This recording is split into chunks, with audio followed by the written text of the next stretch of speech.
Boa tarde a todos. Declaro aberta a segunda mesa redonda da Comissão Especial destinada a proferir parecer ao projeto de lei 6.025/2005, ao projeto de lei 8.046/2010, ambos do Senado Federal, e outros que tratam do Código de Processo Civil, revoga a Lei 5.869 de 1973. Vamos à ordem do dia. Esta segunda mesa redonda foi convocada para debate público acerca das seguintes partes. Número 1, processo de conhecimento e cumprimento da sentença, tendo como relator parcial o deputado Jerônimo Gergen, PP do Rio Grande do Sul,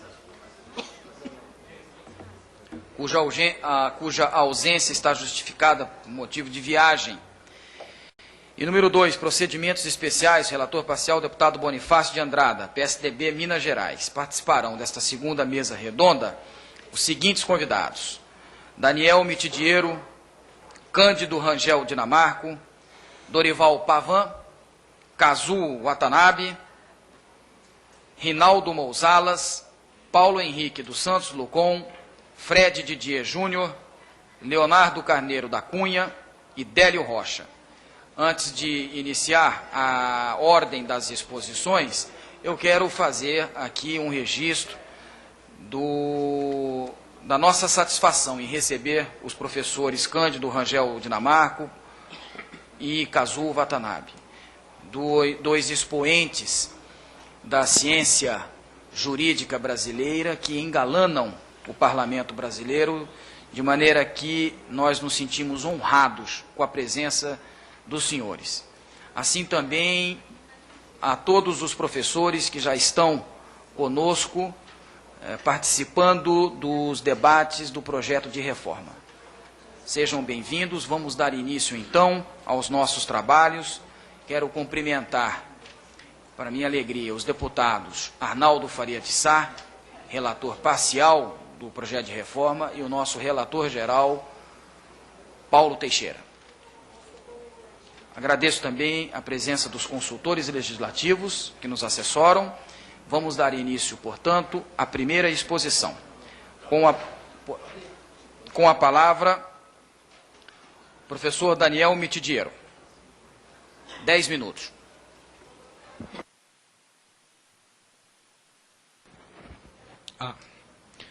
Bom, gostaria de agradecer muitíssimo mais essa oportunidade, senhor presidente, excelentíssimo deputado federal Fábio Brade, por estar aqui conversando com os colegas e com a sociedade civil em geral sobre o projeto do Código de Processo Civil. Gostaria de cumprimentar também o nosso relator geral, deputado Paulo Teixeira, Marcelo Manzan, que é consultor aqui da Câmara dos Deputados, meus colegas de trabalho, em especial meu queridíssimo amigo, professor Fred Didier Júnior, e, é claro, fazer uma saudação muito especial aos professores Cândido Rangel Dinamarco e Kazuo Watanabe, que aqui se encontram para debater a temática do projeto do Código de Processo Civil.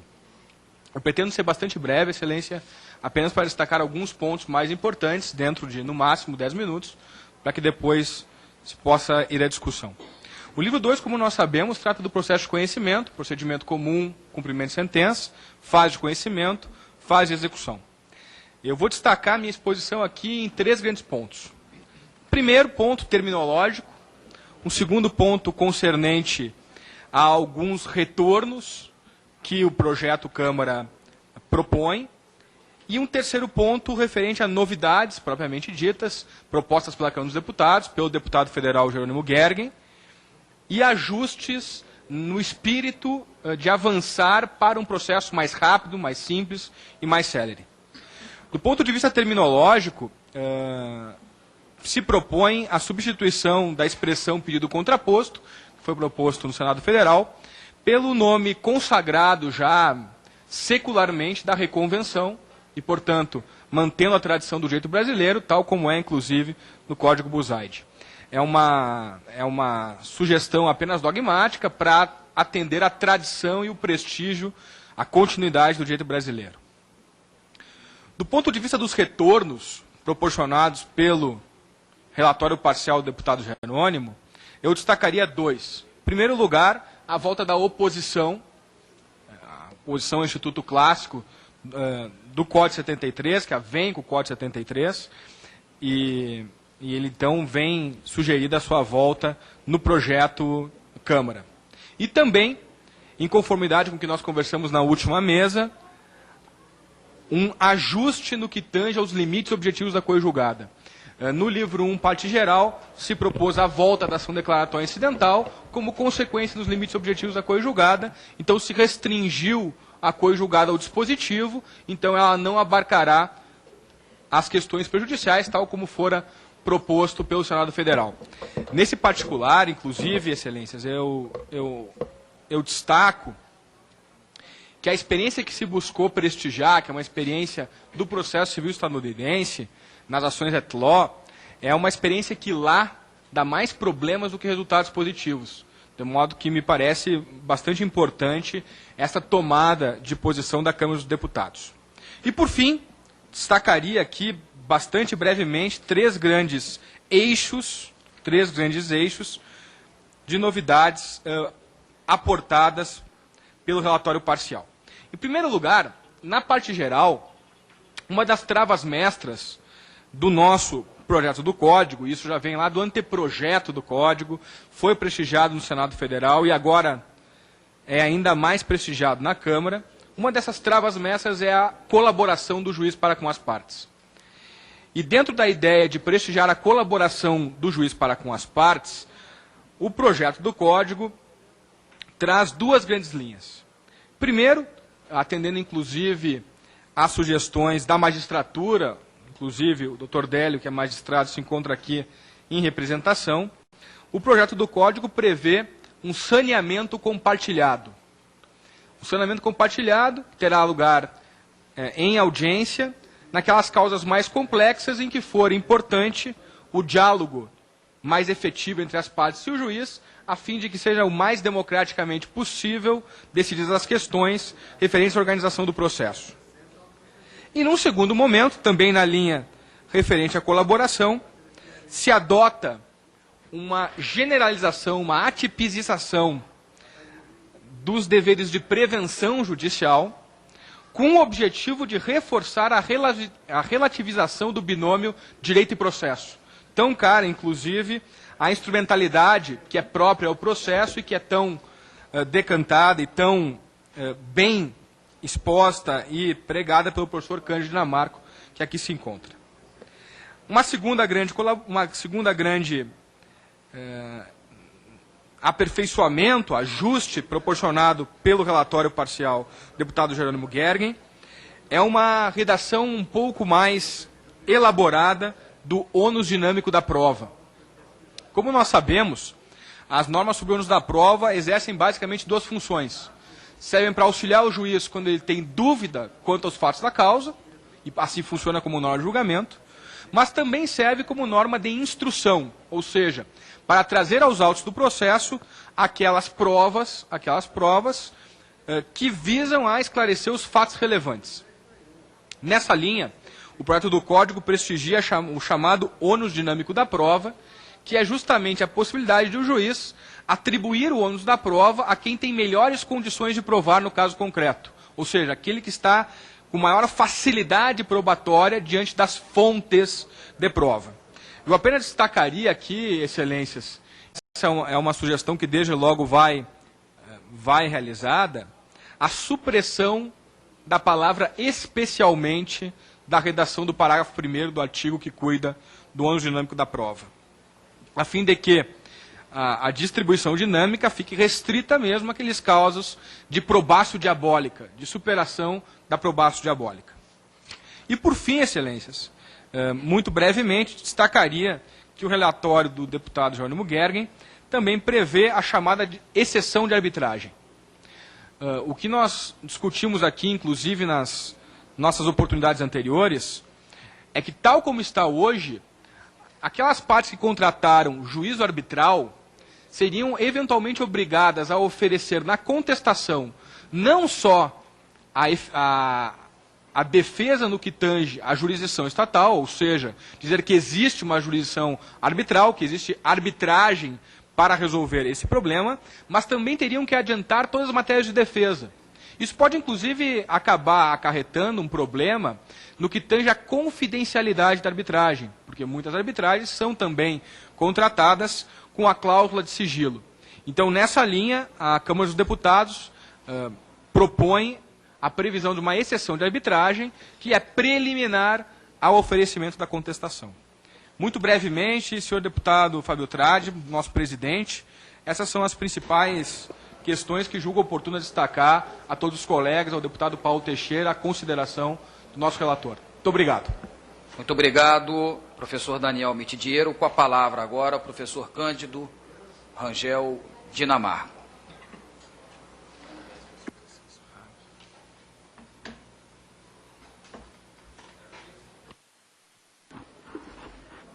Senhor presidente, senhor relator, senhores deputados, colegas, eu estou sumamente honrado de comparecer aqui, estou tendo a oportunidade de dizer algumas coisas a respeito do projeto, a respeito do futuro código, e nesse momento, muito mais de aprender o que já foi feito até agora, até que eu possa me inteirar dessa mecânica dos nossos trabalhos. Eu tenho conversado bastante com o professor Kazuo Watanabe, com quem eu tenho uma afinidade de mais de 50 anos, e nós estamos procurando definir nos nossos espíritos, Kazuo, procurando definir nos nossos espíritos aquilo que nós achamos que pode haver de uma consideração macro do código quanto a certas linhas fundamentais, certas ideias fundamentais. Não temos noção ainda do que vamos propor, estamos entrando nesse processo agora, mas temos a intenção de caminharmos por aí. Por exemplo, as ideias do professor Kazuo a respeito de mediação e conciliação, nós achamos muito importante trazer para o código. Eu não sei dizer ainda como, mas nós vamos prosseguir conversando a respeito disso. Outra coisa que eu tenho pensado é a eliminação de muitas antinomias que na prática surgem no Código de Processo Civil, talvez mediante o que o professor Galeno Lacerda chamava normas de superdireito processual, normas flexibilizadoras do sistema, normas que permitam migrar de um tipo de processo para outro, para resolver problemas graves que às vezes advogados velhos e experientes não conseguem resolver na prática sem risco. Temos título executivo? Não temos? É execução? É monitório? Se eu vou por aqui eu corro risco, se eu vou por lá eu corro outro risco. O processo não pode servir de armadilhas. Então nós estamos pensando em levantar alguma solução bastante ampla para problemas assim com as antinomias. Nesse momento, não temos propostas a dizer. Temos falado das nossas intenções, da busca dessas linhas fundamentais e nos propondo, eu digo por mim, e em parte eu digo pelo caso também, a traçar essas linhas em poucos dias e trazer a debate essas linhas e as aplicações práticas. Muito obrigado. Muito obrigado, professor Cândido Rangel Dinamarco. Eu passo a palavra agora ao professor Kazuo Watanabe.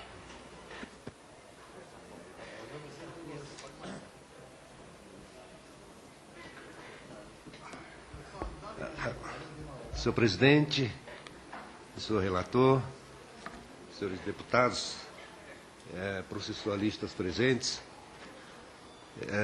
as minhas palavras são mais ou menos no mesmo sentido, na linha daquelas ditas pelo professor Dinamarco. Eu particularmente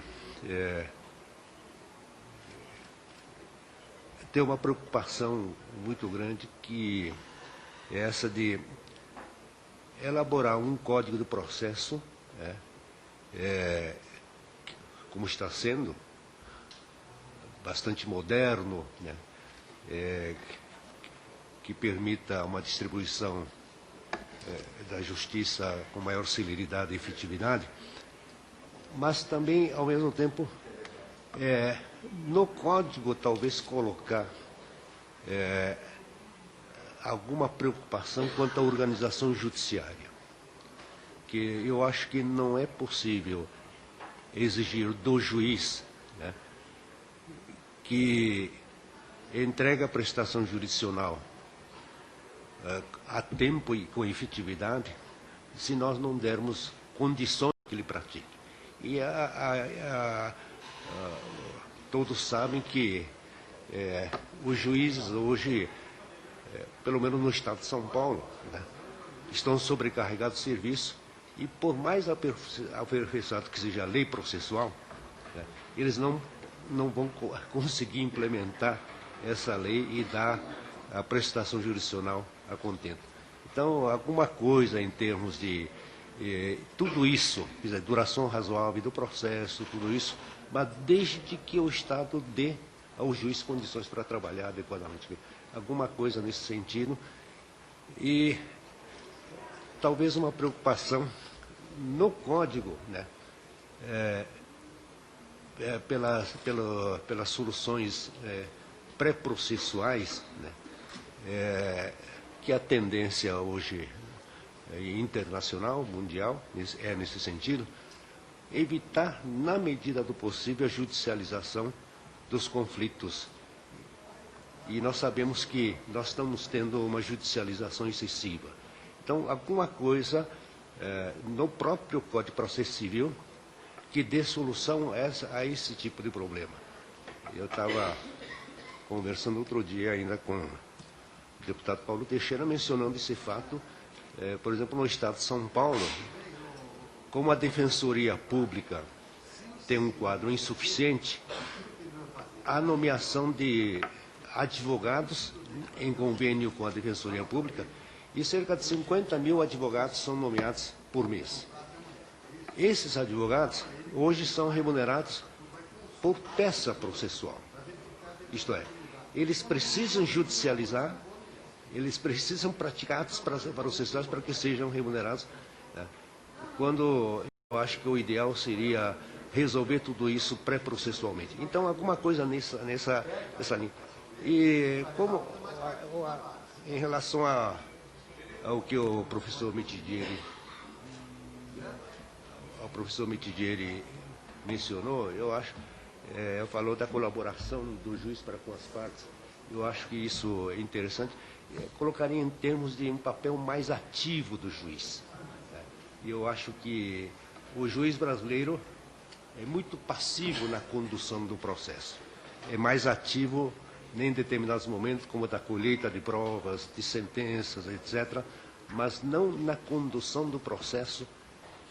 Como no sistema norte-americano existe o case management, né?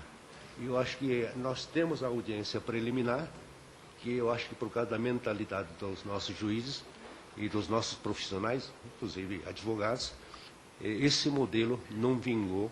Eu acho que alguma coisa, e eu vi nesse projeto, a possibilidade de o juiz poder sanear em audiência, e eu acho que é uma forma de chamar o juiz a um papel mais ativo. Mais ou menos essas linhas de preocupação são as que, no momento, mas eu gostaria de ouvir hoje as ponderações dos demais processualistas para ir formando uma convicção nossa. Muito obrigado, professor Kazuo Watanabe. Vamos ouvir agora Reinaldo Mouzalas, 10 minutos.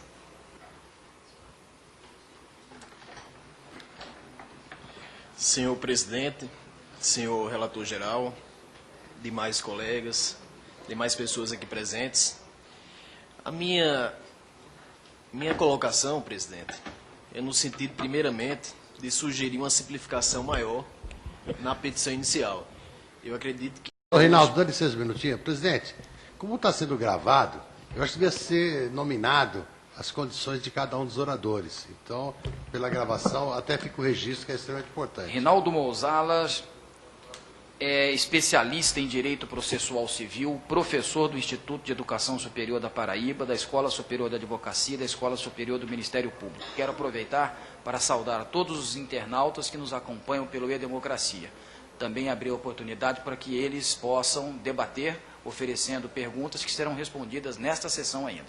Presidente, gostaria que o senhor citasse também a representação do doutor Dinamarca, do doutor Kazuo Watanabe, já falaram e não está registrado. Vamos fazê-lo, com muita honra para esta comissão. O professor Daniel Mitidiero é doutor em Direito, professor adjunto de Direito Processual Civil da Universidade do Rio Grande do Sul, Federal do Rio Grande do Sul. Professor Cândido Rangel Dinamarca, professor doutor da Faculdade de Direito da USP. e professor Kazuo Watanabe, desembargador aposentado do Tribunal de Justiça de São Paulo, e quem pediu para professor doutor da Faculdade de Direito da USP, professor Cândido Rangel Dinamarco, quem pediu para fazer a leitura da qualificação é o deputado federal Arnaldo Faria de Sá, muito combativo e experiente parlamentar que honra esta casa.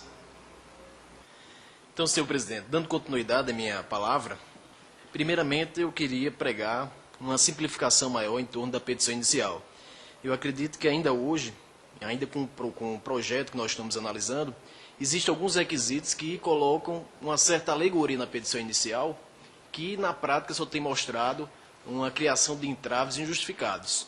Esses dois requisitos seriam, o primeiro, o requerimento de citação do réu, que é um requerimento implícito, não precisava a parte formular esse pedido, porque diz lá na frente o artigo 285 que o juiz, ao receber a petição inicial, ele determinará a citação do réu, ou seja, não precisaria do pedido formulado pelo autor na petição inicial. E o que a gente tem visto na prática é que, quando se falta esse pedido, o juiz determina a emenda da petição inicial. Isso acaba fazendo com que o tempo ele tenha um efeito daninho sobre o processo. E um outro requisito também, que entendo ser desnecessário, é o que diz que o autor ele deve indicar as provas com que ele pretende demonstrar a verdade dos fatos. Primeiramente, há uma tecnia quando se fala em verdade dos fatos, não é a melhor técnica empregada essa, mas o que eu coloco principalmente é no sentido de que, se o autor não sabe qual vai ser a resposta do réu, como é que ele tem que indicar na petição inicial quais são as provas que ele pode produzir? Esse momento ele seria mais oportuno para a oportunidade do saneamento do processo, quando ele conhecesse a versão trazida pelo réu, e aí sim, autor e réu, de forma isonômica, tivesse condições de dizer quais são as provas que eles queriam produzir dali para frente durante a instrução processual. Então, esses dois requisitos, na prática forense, têm se mostrado mais como uma alegoria ou um fator de tropeço dentro do processo, que poderiam ser muito bem eliminados, de forma a contribuir com a simplificação processual. Uma outra questão que eu senti falta, que foi retirada do atual Código de Processo Civil, diz respeito ao artigo 307 do projeto do Código de Processo Civil. Lá se coloca as hipóteses de julgamento imediato do mérito, julgamento de improcedência, imediato, independentemente da citação do réu, mas retira-se a situação existente hoje, no artigo 285-A, que diz que o juiz ele poderá julgar imediatamente improcedente a pretensão deduzida pelo autor quando tiver precedentes do próprio juízo. E eu acredito que não é conveniente que o juiz ele tenha que conduzir o processo até uma fase processual depois da oitiva do réu, para só então ele resolver julgar improcedente. Se já tem precedentes no juízo, essa deveria sim ser uma hipótese de autorizar o julgamento liminar de improcedência. Eu acho que não deveria ter sido retirado do projeto, deveria ter sido mantida a redação do artigo 285-A com os acréscimos que foram colocados no artigo 307. Uma outra sugestão, que vem também do relatório do deputado Jerônimo, é do artigo 323, que há uma sugestão de dispensar o pagamento das despesas do processo quando as partes se conciliarem. Eu tenho para mim, pela experiência prática, que vem dada de acordo com o atual Código de Processo Civil, que o comportamento incentivado ele é muito menos respeitado do que o comportamento reprimido. Eu dou dois exemplos aqui para os senhores. O caso da ação monitória. Na ação monitória, se o devedor, se o réu, ele efetuar o pagamento espontaneamente, ele tem benefícios em relação às despesas processuais. Mas dificilmente se vê o réu efetuando o pagamento de forma espontânea. Por outro lado, o artigo 475J do atual CPC, a gente tem um comportamento reprimido. Se o executado ele não cumpre espontaneamente, aplica-se a ele uma multa. Quando foi instituído o artigo 475J, a gente percebeu na prática forense que há um comportamento realmente maior por parte do executado, no sentido de cumprir espontaneamente o cumprimento daquela obrigação instituída pela sentença, pela possibilidade de aplicação de multa nele. Então, a gente vê que na nossa prática, quando você reprime um ato, ou seja, ou você pratica aquele ato ou você é penalizado, tem bem mais ação dentro do processo do que quando você incentiva. Temo eu que na prática processual, pelo fato de quem faz conciliação não ser condenado ao pagamento das despesas processuais, vai esperar judicializar aquela situação processual para só então fazer um acordo. Então eu temo muito com essa colocação, eu acho que deveria ser feito um estudo estatístico a esse respeito para ver se realmente é melhor incentivar ou penalizar.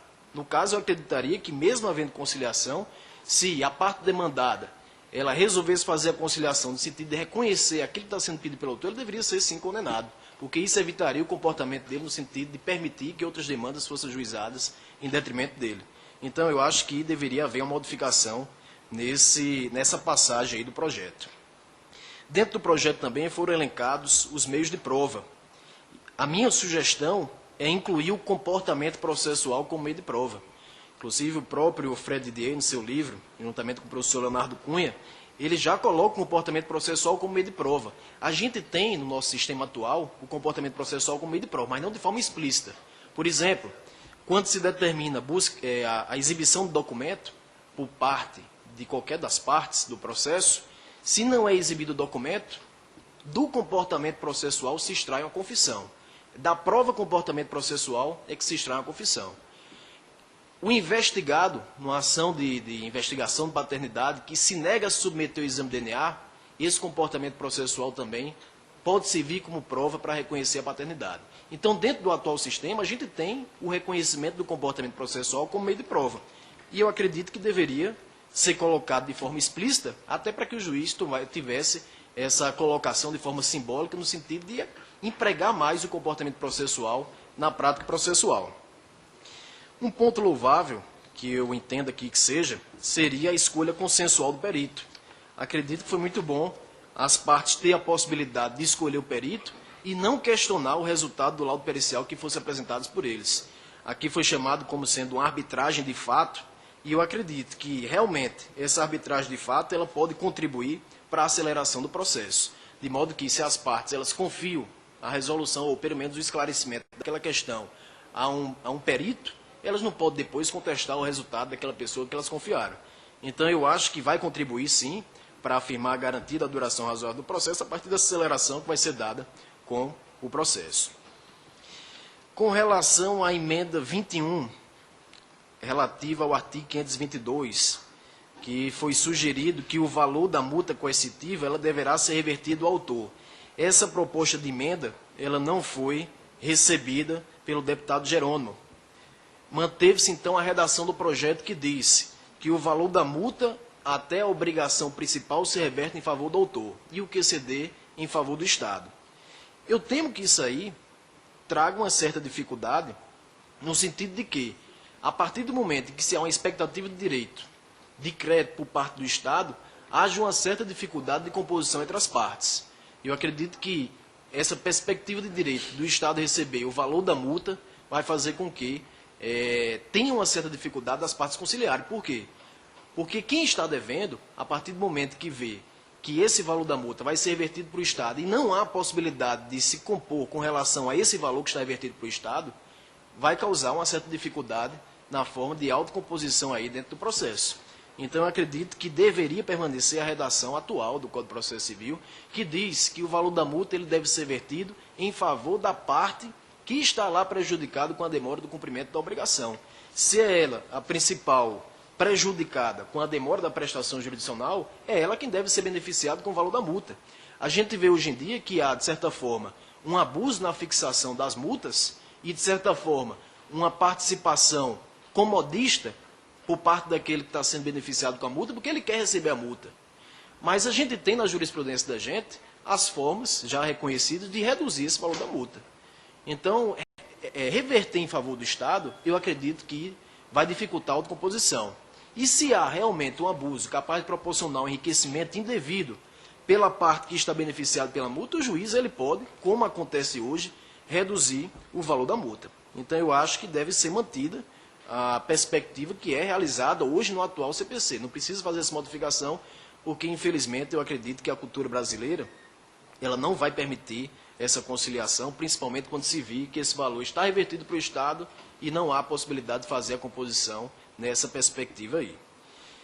Então, essas são minhas considerações, presidente e relator geral. Me coloco também à disposição para esclarecimentos que foram necessários. Obrigado a contribuição do professor Rinaldo Mouzalas. Antes de passar para o próximo professor que falará sobre o tema, eu quero anunciar a presença entre nós do processualista Luiz Guilherme da Costa Wagner Júnior. Agradecer sua presença e as contribuições que tem dado. Eu passo agora a palavra ao professor Paulo Henrique dos Santos Lucon, professor doutor pela Universidade de São Paulo, USP. Senhor presidente, gostaria de cumprimentá-lo e cumprimentar todos os presentes, deputados, processualistas, todos aqui também que não pertencem à comunidade jurídica. Inicialmente, prestar uma homenagem aos meus professores, professor Kazuo Watanabe e professor Cândido Rangel Dinamarco, que aqui estão e enriquecem os debates. Consignar também uma homenagem de todos os processualistas aqui e a família aqui do professor Galeno Lacerda, que faleceu no último dia 27 de junho, foi até aqui referido pelo professor Dinamarco. E na minha exposição falarei apenas questões pontuais, né, que me chamam a atenção. Primeiro ponto é a questão da inversão judicial do ônus da prova. De acordo com a manifestação, estou plenamente de acordo com a manifestação do professor Daniel Mitidiero, temos que tirar essa redação da consolidação do deputado Sérgio Barradas, que diz especialmente, ou seja, restringir mesmo a inversão judicial do ônus da prova, quando ficar claramente demonstrada a impossibilidade ou excessiva dificuldade de cumprir o encargo. Então, nós aqui não deixaríamos especialmente, que daria uma noção de rol exemplificativo. Tenho um pouco de medo disso caminhar para a arbitrariedade. O outro ponto que me chama a atenção também é a questão da improcedência liminar do pedido. E aqui peço aos processualistas que reflitam sobre a possibilidade de também colocar uma hipótese de procedência liminar do pedido, com a possibilidade de o réu, uma vez citado, apresentar o seu recurso em primeiro grau e este recurso ser objeto de reconsideração. Ou seja, simplesmente diferiríamos o contraditório, ou na linha do Superior Tribunal de Justiça, teríamos um contraditório posticipado aqui. Isso teria extrema vantagem em ações repetidas, que já se sabe da procedência.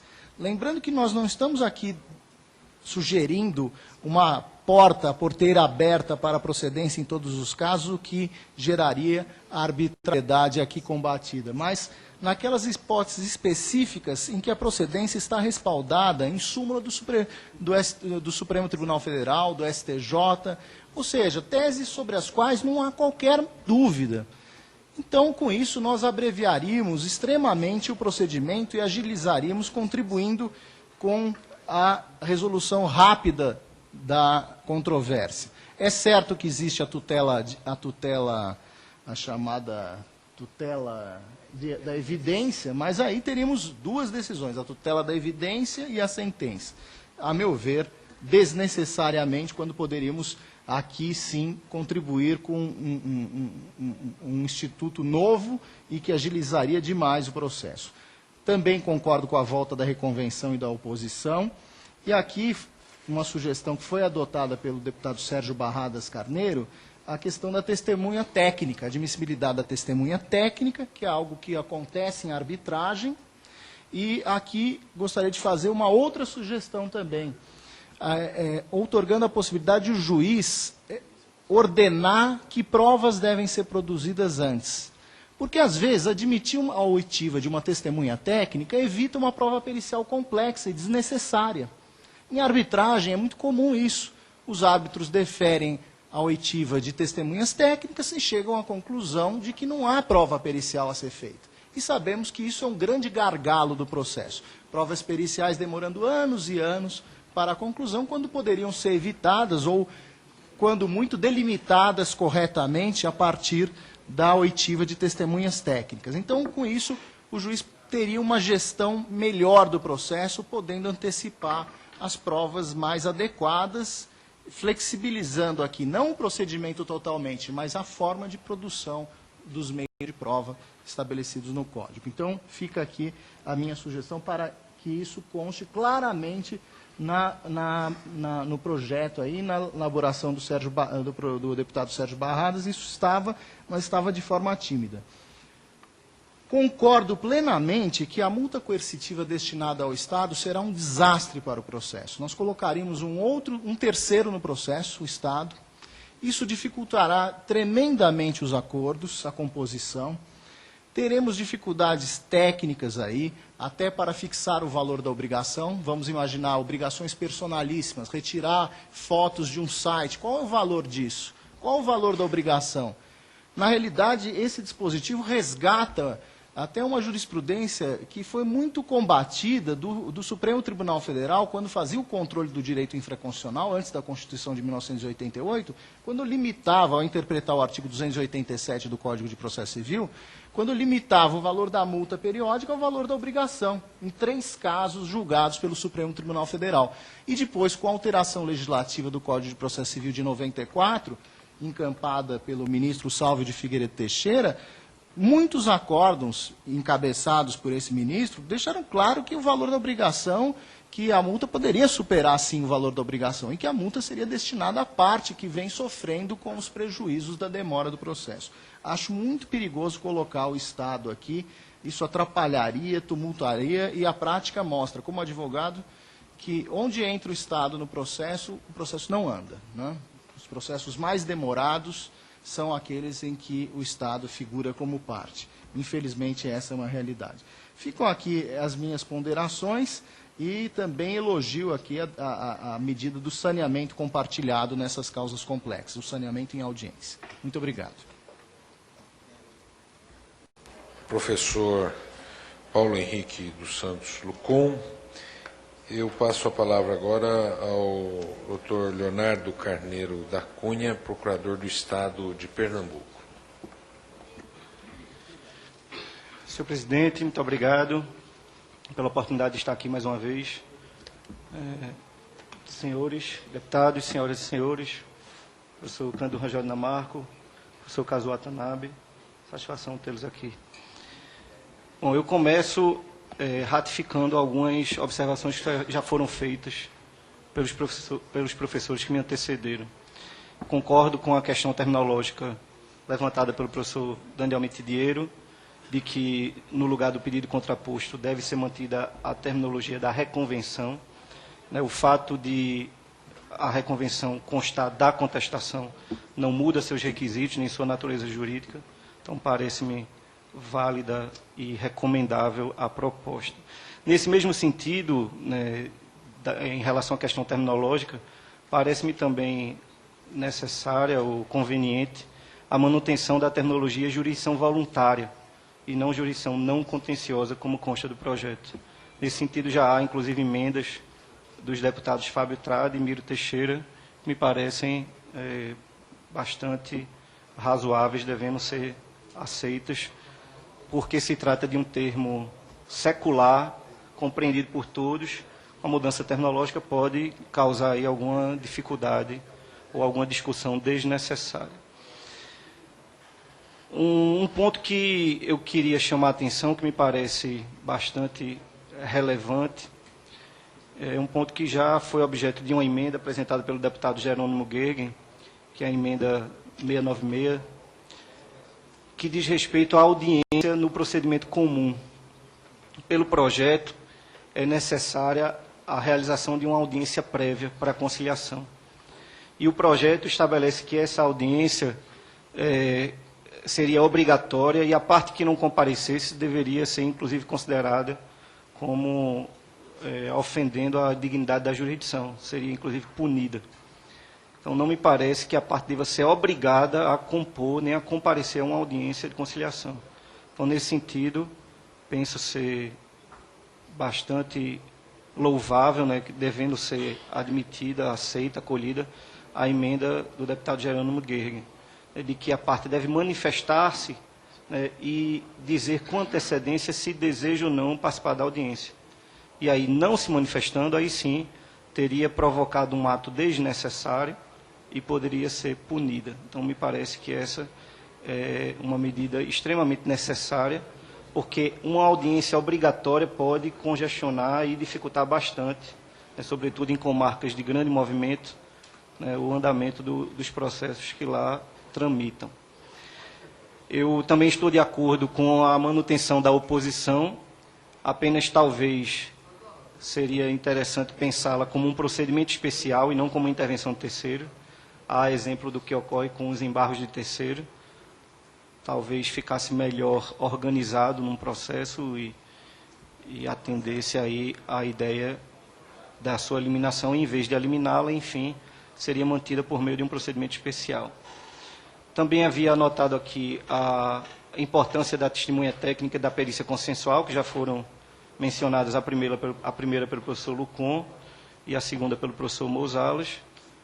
Penso que são técnicas importantes que podem ser absorvidas e seria uma excelente contribuição do Congresso Nacional, sobretudo da Câmara dos Deputados, com essas duas medidas. Parece-me também conveniente manter a ação monitória. A ação monitória, isso já foi objeto de outras reuniões e audiências públicas que ocorreram aqui na Câmara. A ação monitória é uma ação que foi introduzida no Código em 95, é um procedimento especial, contém só 3 artigos e há 6 enunciados de súmula no STJ sobre a ação monitória. Então, se há 6 enunciados de uma súmula de jurisprudência de um tribunal superior, é porque é uma ação usada com frequência, né? E a prática revela que há um percentual razoável de cumprimento espontâneo, e ações monitórias propostas pela Caixa Econômica Federal, por exemplo, tem um percentual razoável de cumprimento espontâneo. Então, parece-me que é importante manter a ação monitória, talvez até expandir, né, ou ampliar o seu objeto também para outro tipo de obrigação, como a obrigação de fazer, não fazer, e de entrega de bens imóveis e infungíveis. Também me parece adequada a emenda 682, apresentada pelo deputado Roberto Teixeira, que propõe a eliminação da posse em nome de nascituro, como procedimento especial. A posse em nome de nascituro é um procedimento especial que tem a finalidade de comprovar a gravidez da mulher. Então, nos dias de hoje, não é necessário um procedimento para que se comprove que a mulher está grávida. Talvez lá, no final da década de 60, início da de 70, fosse realmente necessário, mas hoje não me parece ser. E se há necessidade de resguardar interesses ou direitos do nascituro, o procedimento comum resolve muito bem isso com as técnicas de antecipação, de tutela, caso necessária alguma providência imediata. Sobre a procedência liminar proposta pelo professor Lucon, nós havíamos já conversado antecipadamente. Eu terei aqui a ousadia de discordar. Parece-me que não é possível eliminar o contraditório, mesmo que haja jurisprudência, o réu tem de ser citado para que tenha a oportunidade de demonstrar um distinguish ou até mesmo provocar um antecipatório overruling, né, a fim de que a jurisprudência possa ser revista ou demonstrar que seu caso tem uma distinção que merece ser feita, há uma peculiaridade que não se encaixa no caso.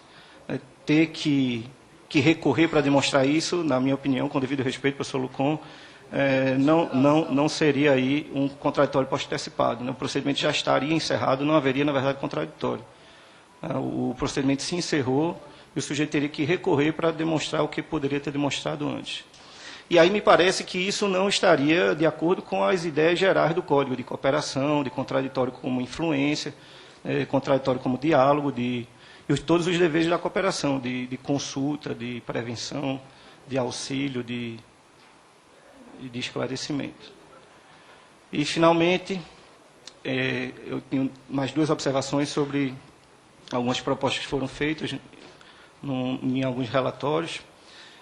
Uma delas é a criação da ação de comprovação de conduta correta e de inexistência de respeito à lei. Eu não vejo, com o devido respeito, qualquer peculiaridade que mereça um procedimento especial para isso. Não há cognição limitada, não há qualquer providência específica que gere um procedimento especial para que se comprove a correção de uma conduta realizada. E também me parece perigosa ou complicada a dispensa da citação do interditando, substituída por sua presença espontânea.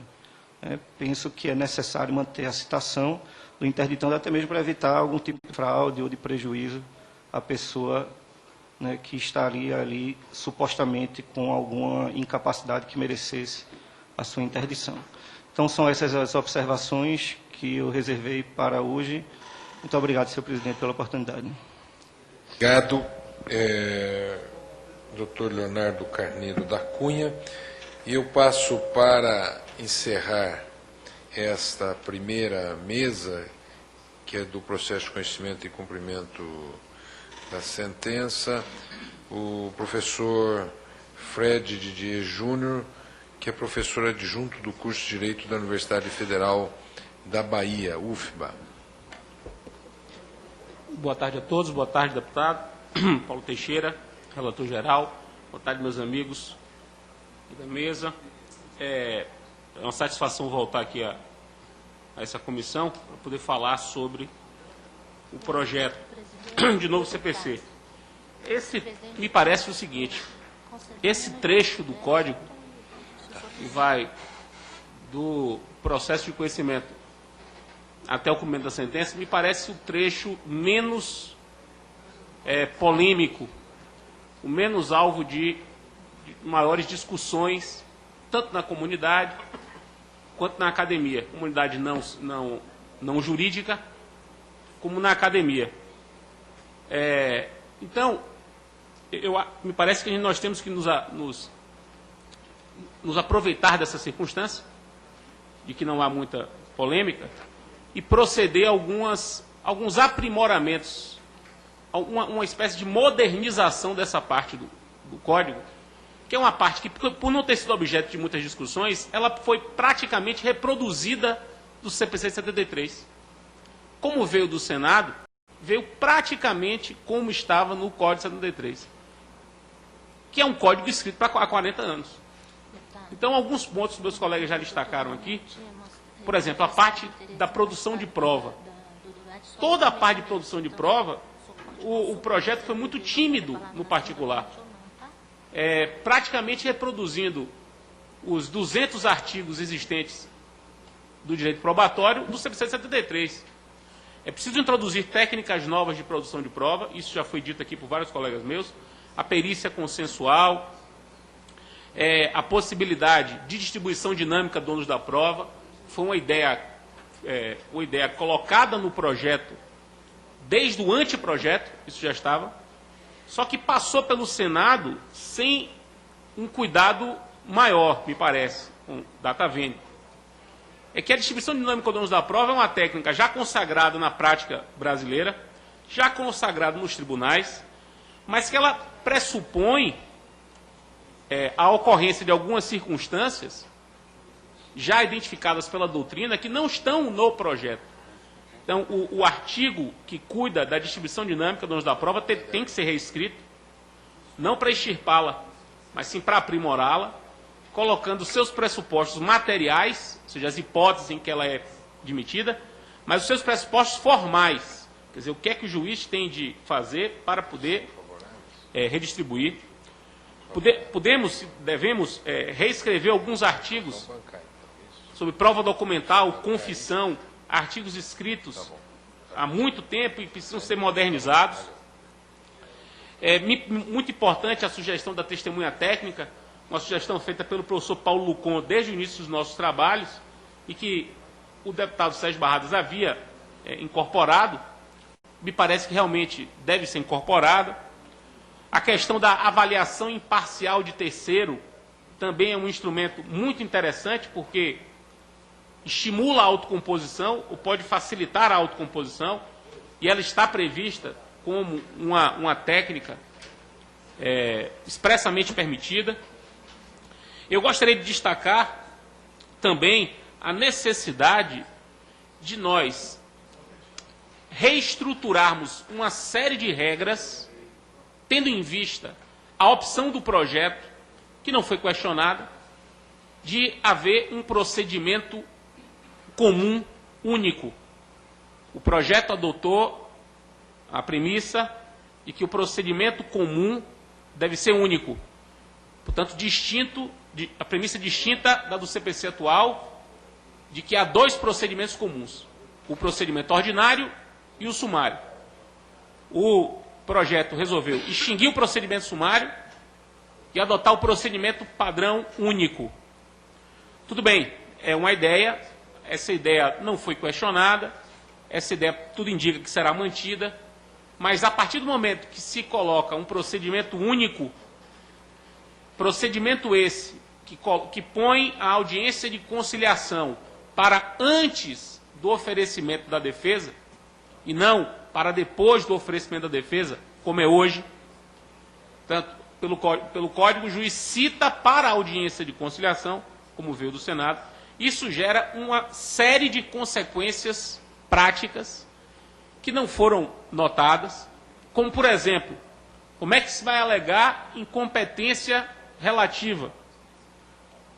Porque a incompetência relativa, pelo Código, pode ser alegada no domicílio do réu. Só que a audiência vai ser marcada para onde? No juízo onde a ação foi proposta. Então, como é que o réu vai alegar a incompetência relativa? E o próprio Código diz que ele pode fazer isso em seu domicílio, se o primeiro ato é a audiência de conciliação a ser realizada no juízo onde a causa está tramitando.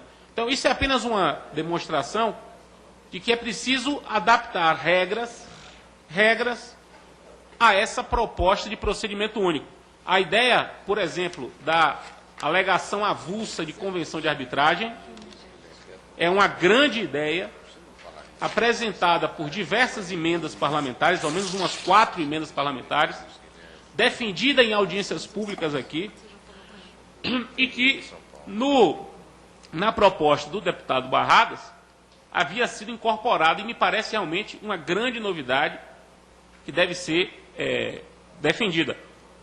O aperfeiçoamento do saneamento também. Ora, um processo que se pauta no princípio da cooperação, processo que se pauta e se orienta no sentido de estimular a autocomposição, no processo que se pauta no reforço do diálogo, tem de rever a sua concepção de saneamento. Então, há duas novidades que me parecem fundamentais. A primeira é a possibilidade de uma audiência de saneamento compartilhado nos casos de causas complexas. Muito bom, o doutor Délio está aqui presente, isso é uma sugestão dele, como juiz, ele aplica e fez essa sugestão ao deputado Sérgio Barradas, e nós entendemos que essa sugestão foi muito boa. E o segundo ponto, me parece, a possibilidade de um saneamento consensual, um acordo de saneamento. Quer dizer, as partes, elas levam o processo saneado ao juiz. O que é levar o processo saneado? É levar ao juiz a definição das questões controvertidas a serem objeto de prova. Isso também é algo que se faz em arbitragem e que é muito útil, porque as partes têm muito mais condições de identificar onde está a controvérsia do que o juiz, que recebe a controvérsia como um terceiro, às vezes não compreende exatamente as peculiaridades da situação, não sabe exatamente em que ponto a controvérsia existe. Então, as partes podem dizer, ó, seu juiz, estamos brigando e estamos de acordo de que estamos brigando. Quer dizer, acordamos na briga. Nós estamos brigando nestes termos. Quer dizer, um acordo de que a briga existe. É uma situação curiosa, mas ela é utilíssima, porque com o acordo de saneamento, ele vincula todos os sujeitos do processo, ficam vinculados àquele acordo de que aquelas questões são controvertidas, aquelas outras não são controvertidas, e todo objeto da prova tem que recair naquilo que foi controvertido. O problema da multa também é um problema muito grave, e aqui é um problema muito, muito mais político do que técnico. A quem reverte a multa? Historicamente, a multa é revertida à parte contrária. Esse é o que existe no Código atual. O problema é que essa multa, na prática, a prática da multa não é uma prática muito sadia. Juízes só se valem da multa para efetivar suas decisões. Os juízes não se lembram de um dispositivo, salvo engano, redigido pelo professor Watanabe, que é o parágrafo 5º do 461. O professor Watanabe pensou para o CDC e foi reproduzido no Código 73, em 94. Um das grandes dispositivos que nós temos desde 94, mas que é ignorado. Porque os juízes se negam a se valer de meios outros para efetivar a sua decisão e se valem apenas da multa. E se valem da multa sem nenhum pudor. R$5.000 por dia, R$10.000 por dia, R$100.000 por dia. E sendo por dia, se ele fixa a multa na sexta, na segunda já são 3 dias. Então a multa de 100 mil na sexta já é 300 mil na segunda. E no outro fim de semana e vai aumentando, chega a valores estratosféricos que revertem para a parte, e a parte começa a ficar interessada, e eu digo isso como advogado, já fui procurado várias vezes para isso, para eu fazer de tudo para a outra parte não cumprir a decisão. Porque é mais interessante para o autor que a outra parte não cumpra, porque não cumprindo é 100 mil por dia. Então deixa para lá, ligar a luz, por exemplo. A empresa de energia tem que ligar a luz, que cortou indevidamente. Aí o juiz manda ligar a luz sob pena de multa diária de R$5.000 por dia. O que é que o sujeito faz? Aluga um apartamento, vai para outro lugar e deixa lá, sem a luz ligar. E diz para o advogado, não precisa forçar a barra para que eles liguem. Deixe a desorganização deles funcionar, o que é um negócio curioso, deixe a desorganização funcionar, eles não vão cumprir a decisão, e por cada dia de decisão, R$5.000, eu vou ficar rico nessa brincadeira. Não precisa ligar a luz mais não. Eu desisto dessa luz, mas ninguém precisa saber que eu desisti. Então isso é um problema prático que existe, não por acaso a jurisprudência teve que criar um monstro técnico, e todos aqui vão concordar comigo, que é o abatimento da multa, mesmo após o trânsito em julgado dela, porque a multa chegou a valores tão absurdos que nenhum juiz perdeu a coragem até de executar. Quer dizer, ele tem um pudor na execução da multa, e aí a jurisprudência teve que dizer, não, podemos abaixar a multa a qualquer tempo. Multas, às vezes, já incorporadas no patrimônio jurídico da parte. Então, para evitar isso, o projeto veio do Senado com a proposta de limitar o valor da multa em uma vez o valor da obrigação. E quando não se trata de causa que não tem valor, a multa aí sim poderia ser fixada e até qualquer montante. O problema é que uma vez só é pouco. É pouco. Para entregar ao autor. O resto iria para o Estado. Então, o que é que o projeto fez? Ele separou a multa. Uma parte dela vai para o autor, até uma vez o valor da obrigação, e a outra parte acidente iria para o Estado. Isso dá problema? Isso dará problema? Pode ser que sim. Pode ser que sim. O Estado também pode ser interessado na multa. Passa a ser interessado na multa. Conversava isso hoje com o professor Leonardo. Eu, particularmente, tenho uma visão um pouco distinta. Eu acho que o Estado não tem direito à multa até a multa transitar em julgado. Então, se não... O Estado... Porque, veja que o Estado aí não está perdendo nada. Então, ele não pode ter interesse na fixação da multa, porque o Estado não está perdendo nada. O Estado só tem interesse a partir do momento em que ele tem a multa. E ele só tem a multa depois do trânsito em julgado. Então, enquanto não transitar em julgado, o Estado não tem que se meter nisso. Porque a briga não é dele. E não teria muito sentido o Estado entrar no processo para poder forçar que a parte descumpra a decisão. Quer dizer, torcer para que a parte descumpra a decisão e ficar com a multa. Seria uma atitude absolutamente antiética do Estado. Né? Então, eu acho, minha opinião, né, mas acho que a gente tem que pensar sobre isso. Se não é o caso, deixar claro que esta multa, embora reverta para o Estado, não permite que o Estado intervenha para discuti-la. Acho interessante que uma parte da multa, isso é a minha impressão, o interessante é que uma parte da multa reverta para o Estado para forçar os juízes e as partes, juízes de um lado e as partes de outro, a não verem a multa como com tanta sofreguidão como vem hoje em dia. O juiz encarando a multa como único instrumento de efetivação de suas decisões. E a parte encarando a multa como um instrumento de enriquecimento. Então, eu acho que esse limitador pode despertar no juiz a lembrança de que ele pode se valer de outros instrumentos de efetivação. Então, eu acho que me parece que a solução tem que ser mais por aí. Porque eu não tenho dados para dizer o que eu vou dizer agora, isso é uma intuição minha. Mas eu acho que boa parte de grandes injustiças e grandes arbitrariedades cometidas pelo judiciário, boa parte delas está nessa multa. Pelo menos na minha prática advocatícia, já de 15 anos, as maiores barbaridades que eu vi como advogado, vi na aplicação dessa multa. Então, eu acho que ela é realmente um foco de atenção importante. Quanto aos procedimentos especiais, me parece que a volta da monitória é realmente muito importante e há quase que um consenso em torno disso. O retorno de alguns procedimentos relacionados ao direito marítimo, que foram eliminados sem maior reflexão, não se conversou com quem entende do assunto e que pudesse nos informar sobre a real utilidade. E aí o Tribunal Marítimo nos deu esse apoio, nos trouxe um estudo muito sério e profundo, mostrando que ao menos 2 procedimentos relacionados ao direito marítimo devem permanecer. E é fundamental nós reescrevermos tecnicamente os procedimentos da demarcação e divisão de terras e possessória, pensados para um tempo completamente diferente do tempo que a gente vive hoje.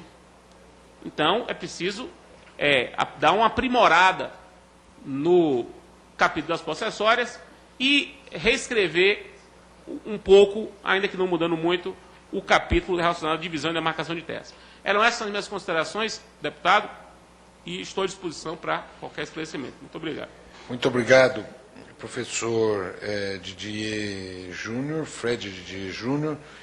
E eu quero abrir para o doutor Délio Rocha, juiz de direito no Espírito Santo, que já deu as suas contribuições, para que ele faça também as suas observações, e depois dele eu vou fazer uma das perguntas dos internautas. O Alexandre Freire faz uma pergunta dirigida ao professor Kazuo Watanabe, mas depois do magistrado eu passo então a pergunta e as suas respostas.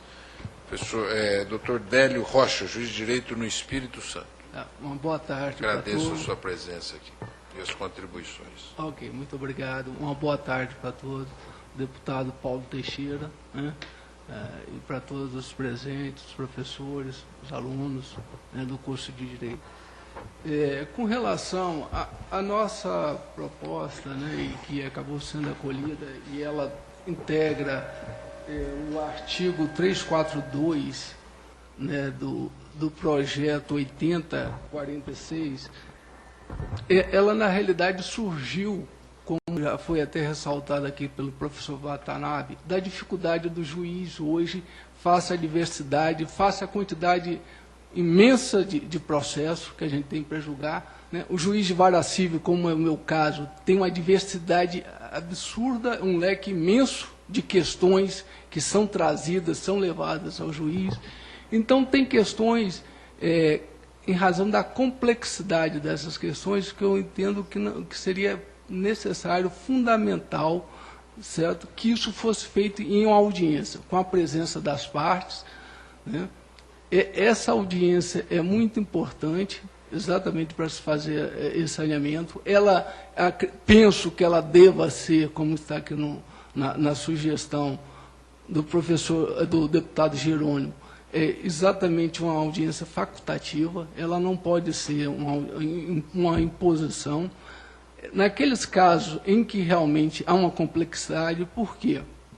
Ela confere, na realidade, uma celeridade que permite que o juiz fixe os pontos controvertidos com muito mais agilidade e com segurança, porque ele está com as partes ali e a todo momento ele pode consultar. Isso é muito importante, que, como eu disse, dá celeridade e dá segurança. Eu já tive de situações que às vezes se fez necessária a interferência da própria parte questões técnicas portuárias que o advogado teve dificuldade em esclarecer alguns pontos e que a parte ajudou a gente fixar aqueles pontos controvertidos. Então, isso eu acredito que seja muito importante. E ela nos permite também, essas emendas, essa proposta, né, de alteração do artigo, que acrescentou os parágrafos 2º e 4º, já que o parágrafo 1º, na realidade, é uma conversão do parágrafo único da redação do projeto vindo do Senado. Esses parágrafos 2º e 4º, além dessa possibilidade de saneamento dialogado, conversando com as partes, tá certo? Ela possibilita também a chamada cronologia da perícia. O que é isso? Foi exatamente uma das questões aqui, até pontuada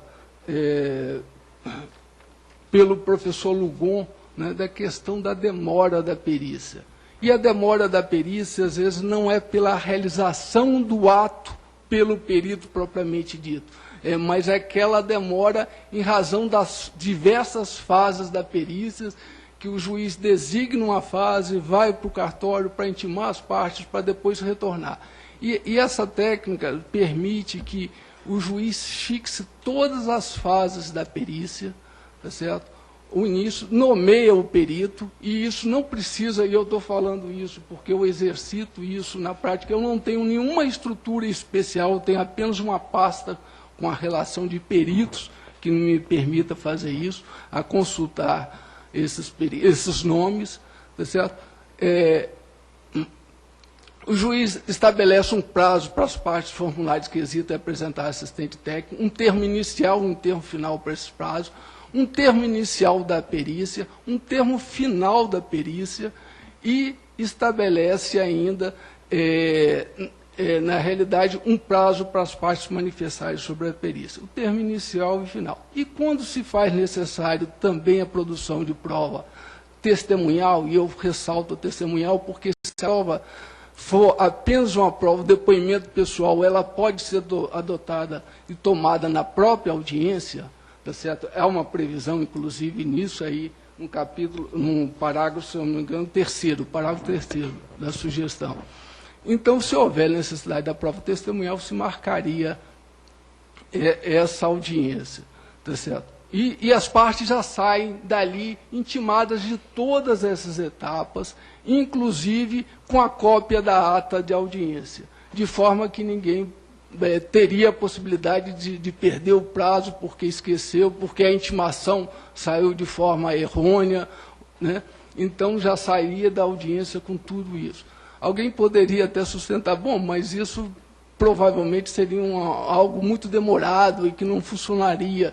Não, senhores, na realidade eu tenho conseguido fazer isso não é demorado, você usa um padrão de ata e que na realidade você vai alterando as datas. Você está com um calendário ali e vai alterando a data. Então isso eu acho que não tem maiores dificuldade, tá certo? Eu acho que é uma questão que ela é muito importante. Agora, essas audiências, como eu disse, seria para casos em que se tratasse de questão fática, tá certo? Porque o fato as partes conhecem bem, tá certo? E fatos complexos. Ela não poderia ser designada, acho que não deve ser marcada a audiência por uma questões onde que é possível, por exemplo, o julgamento antecipado da lide, ou onde que o juiz já sabe que a prova a ser produzida seria apenas uma prova testemunhal, por exemplo, e que essa prova é necessária. Nesses casos, não se faria necessária essa audiência. Por isso, é importante dela ser facultativa. Tá certo? Bom, isso só faria, só para encerrar aqui a minha fala, tá certo? Falando sobre a questão da prova técnica que foi aventada aqui, eu só teria uma ressalva a fazer com relação a isso.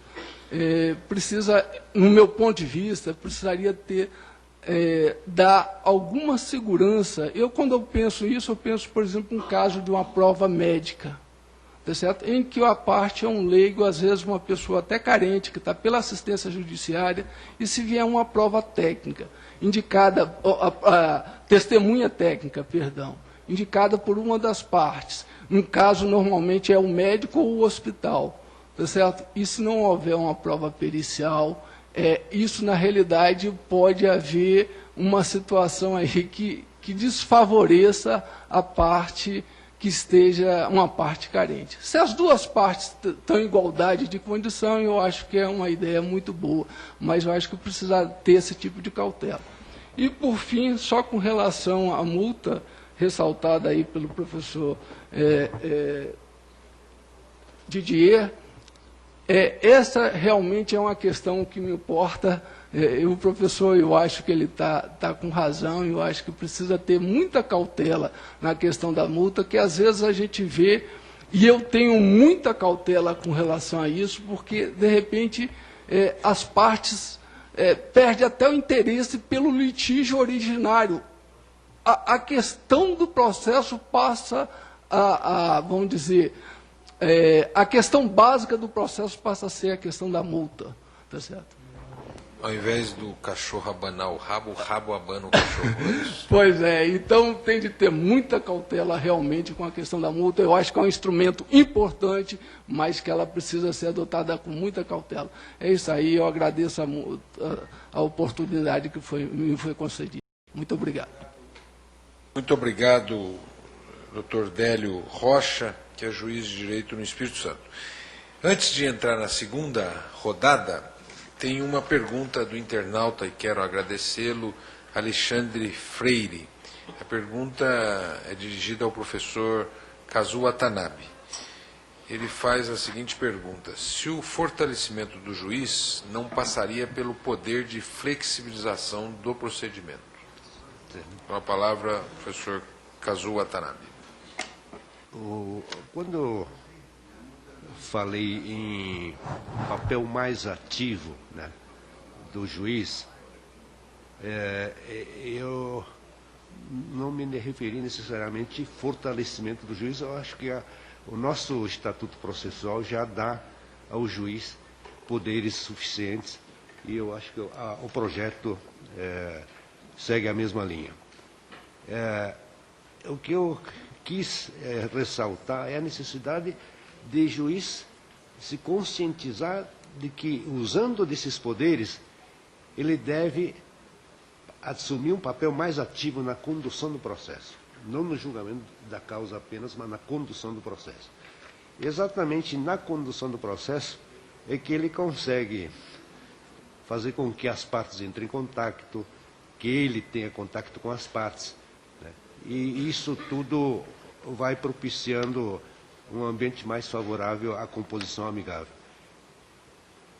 Todos os países que puseram foco nesse papel ativo do juiz, o direito continental se baseia num modelo de Stuttgart, que se começou na Alemanha, se espraiou por todo o mundo, e na reforma da década de 90, nós tivemos a oportunidade de sugerir a audiência preliminar, né, que foi uma forma de fazer com que o juiz tivesse um papel mais ativo na fase de saneamento. Seria um saneamento oral, mas muitos juízes entenderam que era uma mera formalidade e passaram a dar saneamento escrito. Então, aquilo que ficou ressaltado aqui, eu estou plenamente de acordo. Eu não acho só em causas complexas. Em quase todas as causas, o juiz deveria ter esse papel ativo, ter contato com as partes, com os advogados, porque isso é que vai propiciar um ambiente de maior acordo. Esse é o ponto que quis ressaltar quando falei do papel mais ativo. É claro que a ideia da flexibilização do procedimento, eu acho que é importante também. Nós temos um procedimento muito rígido e eu acho que há alguma flexibilização, principalmente com um espírito de maior pragmatismo, tendo em vista a finalidade do processo, eu acho que seria uma solução adequada. Agora, eu gostaria só de acrescentar, já aproveitar para... Eu acho que se discutir sobre a multa, né? E eu acho que há duas espécies de multa. A multa que sanciona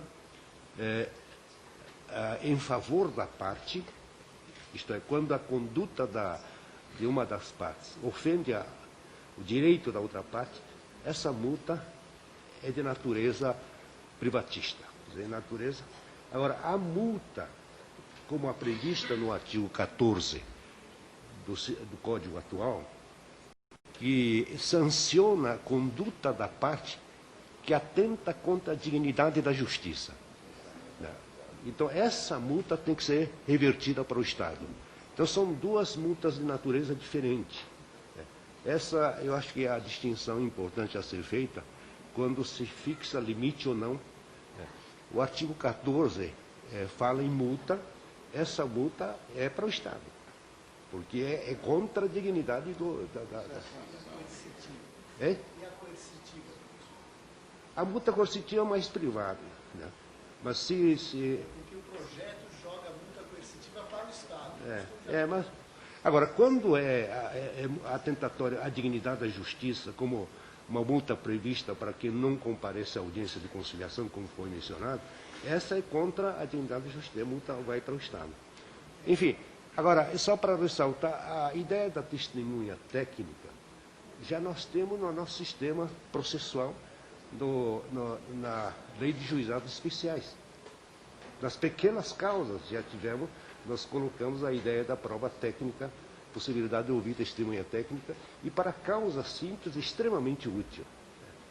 Quer dizer, chamar o dono de uma oficina para mandar avaliar os danos, a extensão dos danos, ao invés de fazer uma perícia formal, eu acho que é uma coisa que realmente simplifica o processo, dá mais efetividade. Obrigado. Do professor Kazuo Watanabe, e eu quero passar a palavra ao deputado Vicente Arruda, que encerrará esta rodada para nós entrarmos na rodada seguinte. Com a palavra ao ilustre deputado Vicente Arruda. Senadores, senhores professores e palestrantes, eu cheguei um pouco atrasado, mas cheguei a tempo de ver a questão da conciliação.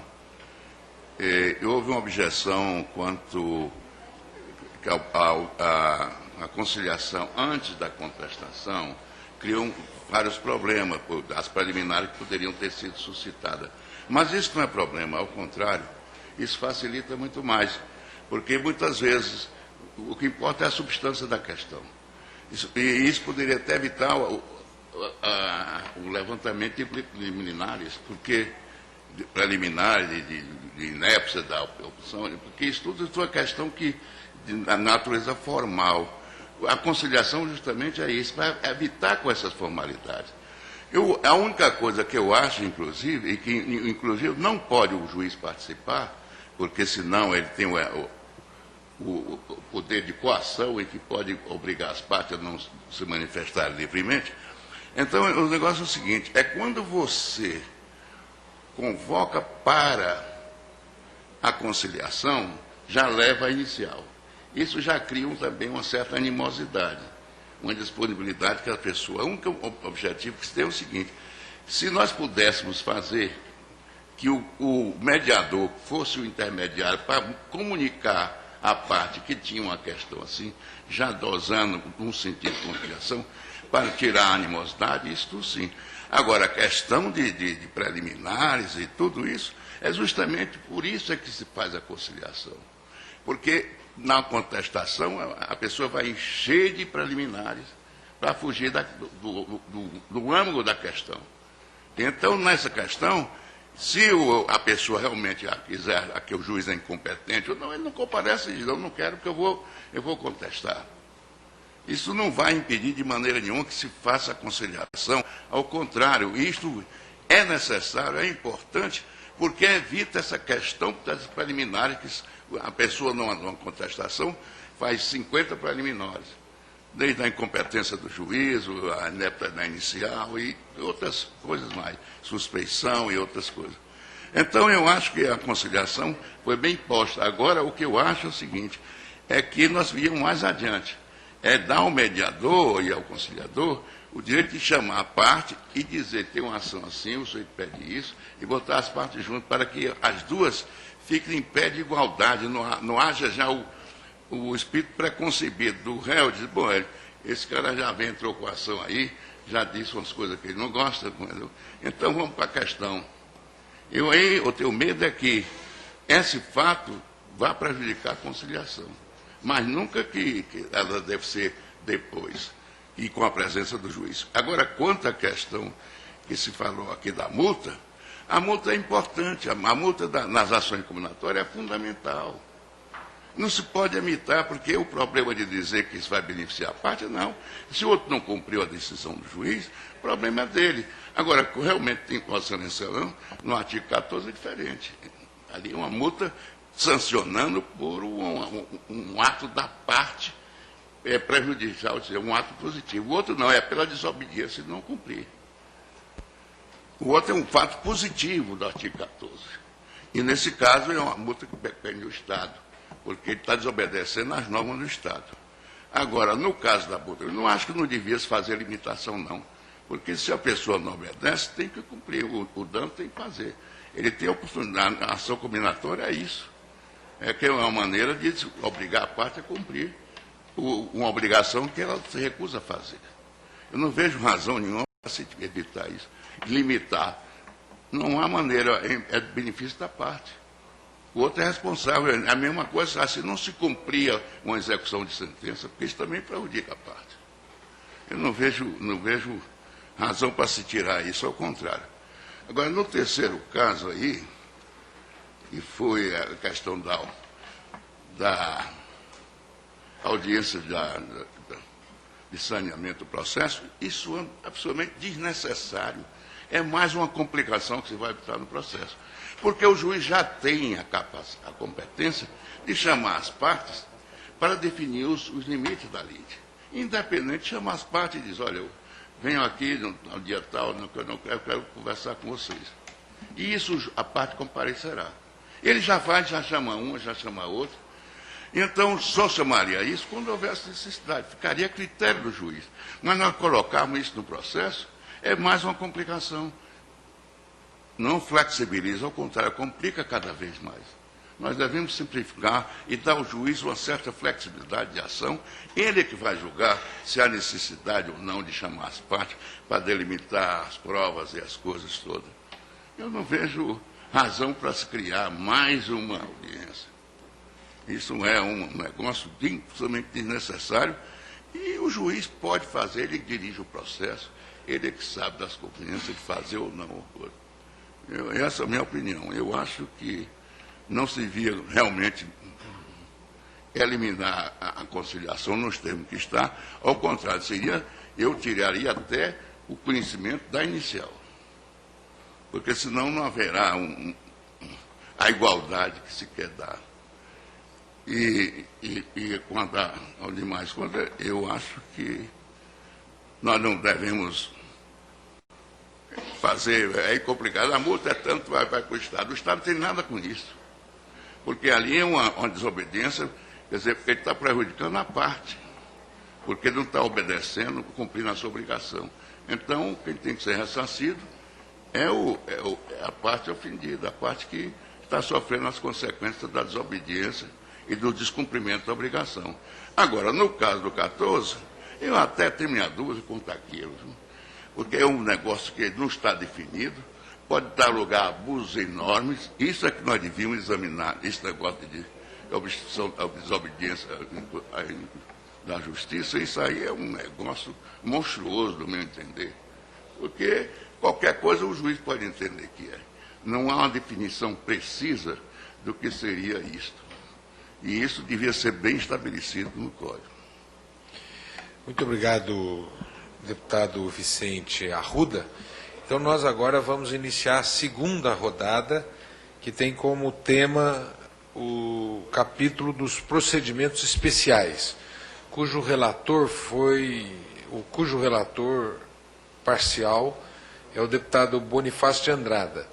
E nós temos aqui o doutor Gilvan Queiroz, que é consultor da Casa, que foi quem assessorou o deputado Bonifácio de Andrada.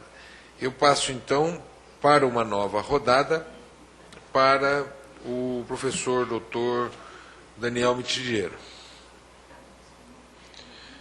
Eu estou aqui só cronometrando. Quando tiver um toque do cronômetro, é apenas uma lembrança, tá bom? Muito obrigado, senhor deputado, excelência. Mais uma vez saudando todos os colegas que tomam parte na discussão dessa tarde. Quanto aos procedimentos especiais, excelência, eu gostaria de sugerir a adoção de 2 procedimentos especiais que, a meu ver, se justificam pelas peculiaridades do direito material que visam a tutelar. Esses 2 procedimentos eles foram bastante lembrados na primeira parte dos nossos trabalhos aqui na Câmara dos Deputados. O primeiro deles é um procedimento para a tutela dos direitos ligados ao direito de família, porque normalmente se diz que existem algumas peculiaridades, inclusive no que tange a participação dos filhos do casal, eventualmente, nessas demandas, o que deve inspirar um cuidado muito maior. Então, fazendo coro ao professor Dinamarco, lembrar aqui a adequação subjetiva que o processo deve prestar às pessoas que dele participam, na lição do nosso professor Gaion Lacerda, já saudoso. E, em segundo lugar, sugerir também fortemente a adoção de um procedimento especial visando a viabilização da tutela inibitória e da tutela de remoção do ilícito como espécies de procedimentos especiais. Nada obstante se possa obter a tutela inibitória, que é uma tutela do plano do direito material, nada obstante se possa obter a tutela de remoção do ilícito, que é uma tutela do direito material, mediante um procedimento comum, é certo que a sua previsão como procedimento especial deixa mais claro o corte cognitivo, em termos parciais, do debate que será realizado entre as partes, que deverá se cifrar ao ilícito, que pode ocorrer, que ocorrerá novamente, ou que pode continuar ocorrendo, no caso da tutela inibitória, ou então da remoção da causa do ilícito ou de seus efeitos.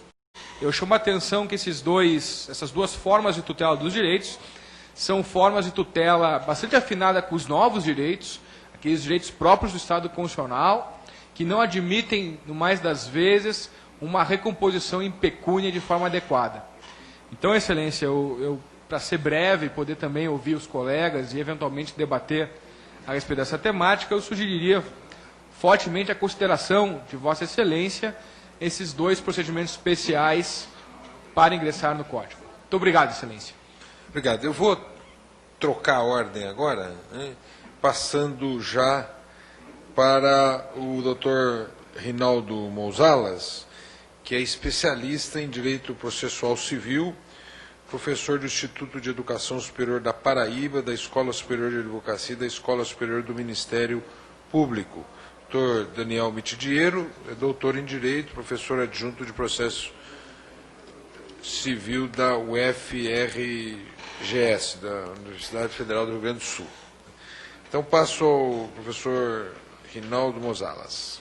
Senhor deputado Paulo Teixeira, primeiramente eu chamo a atenção para uma questão de harmonização ao fato de que, nos procedimentos especiais, foi extirpada a figura da separação, enquanto que, no relatório parcial da parte geral, admite-se ainda a separação. Então, dentro dessa proposta de emenda 10 e 11, que foi extirpada, deve-se fazer uma harmonização com aquilo que foi definido na parte geral também, de modo que o projeto, na sua íntegra, ela não venha cheio de retalhos. Então, isso aí deve ser observado por parte da relatoria de Vossa Excelência. Quanto à questão da volta da ação rescisória, concordo em gênero, número e grau com o professor Leonardo Carneiro da Cunha. Ação monitória, concordo integralmente com o professor Leonardo Carneiro da Cunha. Foi louvável o seu retorno, a proposta de retorno da ação monitória, mas acredito que deve haver uma ampliação da sua aplicação também, não só nas hipóteses que são previstas atualmente pelo artigo 1102 e seguintes do Código de Processo Civil, mas em outras situações, de modo com que esse procedimento ele possa agilizar também a tramitação processual.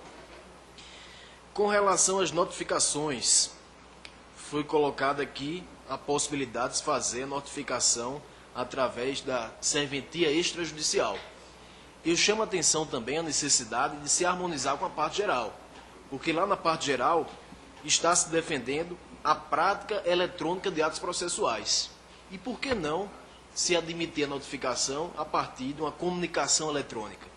A gente tem diversos atos hoje que são considerados a partir da utilização da prática eletrônica, poderia ser também considerado como válida a notificação, principalmente porque se coloca como requisito da petição inicial a indicação do e-mail, do autor e do réu como destinatário de comunicações. Essas poderiam ser perfeitamente realizadas também, ter valor, ser considerado pelo projeto como satisfativa. A exemplo do que acontece com a notificação feita através do Poder Judiciário e a notificação feita também através da serventia extrajudicial.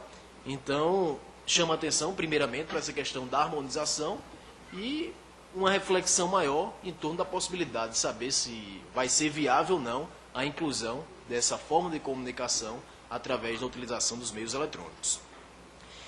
Havia uma proposta de emenda, a proposta de emenda 59, do deputado Eli Corrêa Filho, que dava uma certa amplitude à atuação também da serventia extrajudicial, defendendo aqui a possibilidade de se fazer divórcios através da serventia extrajudicial, inclusive se esses divórcios envolvessem interesse de incapazes. Essa emenda ela foi rejeitada pelo deputado relator da parte dos procedimentos especiais. Mas eu acho que deveria ter uma reflexão maior também, já que hoje a gente tem como título executivo extrajudicial aquele acordo homologado com a participação do Ministério Público, por que não admitir uma realização de um divórcio através da serventia extrajudicial, desde que tivesse a participação também do representante do Ministério Público? Não estou colocando aqui um posicionamento definitivo, mas eu acho que esse é um posicionamento a ser pensado também. Não ser eliminado, ser descartado antes de terem maiores discussões. Eu acho que deveria se refletir maior a esse respeito. Acredito eu que com a participação do Ministério Público, qualquer alegação de cerceamento de direito de defesa, preservação do interesse do menor, do incapaz, ela poderia ser preservada a partir da intervenção do representante do Ministério Público. Então essa é uma proposta que eu acho que não deveria ser eliminada de imediato, deveria ser analisada. Com relação à proposta 521 da deputada Mara Gabrilli, acredito? Gabrilli. No português seria Gabrilli, né? Mas Mara Gabrilli. Ela propõe aqui o depoimento sem dano, a partir da utilização de profissionais especialistas de maneira multidisciplinar. Acredito também que é uma boa inovação a inclusão expressa no nosso projeto do Código de Processo Civil, que de certa forma vai preservar o interesse dos incapazes também, ou daquelas pessoas que precisam ser ouvidas sem a intervenção direta do juiz, que muitas vezes não tem habilidade para praticar, para colher as informações necessárias que um especialista teria. Então essa questão da possibilidade de se ouvir através de profissionais outros é interessante também. E também com relação à proposta de emenda número 2 do relator, eu ouso discordar também da necessidade de criação de um procedimento especial, intitulado aqui como sendo a ação de comprovação de conduta correta e de inexistência de desrespeito à lei. Eu acho que dispensaria realmente um procedimento especial, se é que se admitisse a possibilidade dessa ação, porque entendo também que em muitas situações, pelo menos de uma regra, faltaria interesse processual. Então não acho conveniente também a inclusão desse procedimento especial. E por fim, com relação à emenda 7, fala aqui da perícia e diz que o juiz, nesses casos do artigo 592, ele poderá nomear perito, contador, economista ou advogado. Eu acho que não deveria fazer menção aos profissionais, não. Deveria deixar em aberto para que o juiz tivesse a liberdade de escolher o melhor profissional. Eu apenas retiraria, se fosse para manter essa redação aqui, o advogado, porque entendo que o perito do direito que está conduzindo o processo seria o juiz. Seria até, de certa forma, desprestigiar a atividade do juiz, a possibilidade de nomear um advogado, pelo menos como uma regra. Não aqui elimino casos excepcionais, mas como uma regra, acredito que desprestigia a atividade do juiz. O perito ali, que está sendo colocado, confiado à solução, é do próprio juiz. A partir do momento que o juiz nomeia um advogado para ser o perito, ele, de certa forma, afasta a legitimidade da prestação jurisdicional. Então, acredito que essa emenda número 7, ela poderia ser aperfeiçoada nesses pontos que eu estou colocando também a esclarecimento. Então, são essas minhas considerações breves e queria ouvir também os colegas que estão aqui presentes. Obrigado, doutor Reinaldo Mozalas. Só a título de descontração, se o sujeito recebe um e-mail com uma multa alta, ele não pode considerar um vírus? Não. Aí a gente tem que considerar as situações, né? Quem é que está enviando, se está enviando através do Poder Judiciário. É a título de descontração apenas. Bom, eu passo agora ao doutor Leonardo Carneiro da Cunha, que é procurador do Estado de Pernambuco. Senhor presidente, muito obrigado mais uma vez. Na verdade, cometi um equívoco. Na minha manifestação anterior, já falei alguma coisa de procedimentos especiais.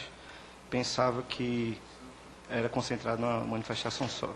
Mas, já que há uma nova oportunidade, e agora especificamente para os procedimentos especiais, eu começo também, da mesma forma, reafirmando o que já foi dito pelos colegas que me antecederam, da necessidade de uma ação especial para as ações, para as questões de direito de família.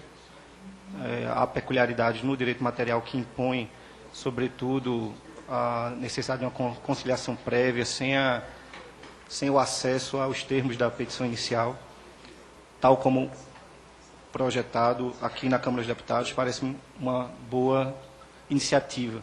E também a ação de inibição ou de remoção de ilícito. É importante que exista esse procedimento, porque alguns ainda confundem a necessidade de investigar a presença de dano ou de culpa quando se está diante apenas de um ilícito. Então, é importante que haja uma cognição limitada, um procedimento especial com cognição limitada, para que a análise seja só do ilícito, não sendo necessária a análise de dano ou de culpa ou dolo. Se a ação for acumulada com um pedido de indenização, aí sim o dano deve ser examinado, podendo ser fracionado o julgamento tal como está na proposta do procedimento. Então, me parece que é uma ótima iniciativa e deve, na minha opinião, tentar ser mantida. Também ressalto a elaboração de um procedimento já vindo do Senado, procedimento de dissolução parcial de sociedade, é algo que é carente na nossa legislação e há um procedimento aí bem estruturado na proposta vinda do Senado. Em relação ao restante, eu observo já desde logo que a parte de procedimentos especiais foi uma parte pouco mexida no anteprojeto. Há procedimentos bastante antigos, que levam em conta realidades de outras épocas e me parece importante que haja aí uma atualização. Então, reafirmando o que já disse em outras manifestações, numa fase mais anterior aqui na Câmara dos Deputados, eu defendo a possibilidade, acho que é importante que haja a previsão de embargos de terceiro preventivos. Antes mesmo da constrição, a possibilidade do sujeito apresentar embargos de forma preventiva, como já vem sendo aceito pela jurisprudência. Em relação à ação possessória, acho que é importante pensar em alguma medida ou em alguma forma de diminuir a dificuldade quando há um grande número de réus,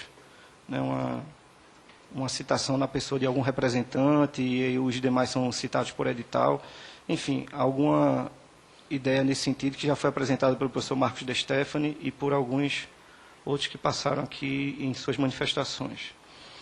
Reafirmo a desnecessidade da posse nome nascituro, a necessidade da ação monitória ser mantida e concordo com o professor Fred Dias Júnior, na sua manifestação inicial, quanto à necessidade de revisar a ação de divisão e demarcação de terras, sobretudo pela existência hoje do georreferenciamento e de técnicas ou tecnologias mais avançadas para medir e demarcar as terras que estejam lá em disputa. Enfim, são essas observações que eu tinha para apresentar. Muito obrigado mais uma vez, senhor presidente. Muito obrigado, professor Leonardo Carneiro da Cunha, procurador do Estado do Pernambuco. Eu passo agora a palavra ao professor Paulo Henrique dos Santos Lucon, professor doutor da Universidade de São Paulo.